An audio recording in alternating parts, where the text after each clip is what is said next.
Dasal sa kalungkutan.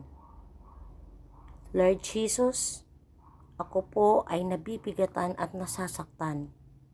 Para bang ang puso ko ay basag at hindi ko alam kung paano ko ito muling mabubuo. Sa aking kalungkutan, ikaw lamang ang aking takbuhan. Hawakan mo po ang aking puso at punuin mo ito ng iyong kapayapaan. Palakasin mo ako sa panahon ng aking panghihina. Tulungan mo akong makakita ng pag-asa sa kabila ng aking pagdurusa. Alam kong may dahilan ka para sa lahat ng nangyayari. Kahit hindi ko ito lubos na nauunawaan, nagtitiwala ako sa iyong plano.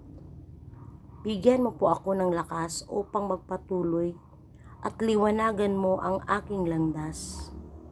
Maraming salamat po, Panginoong Hesus, sa iyong walang hanggang pag-ibig.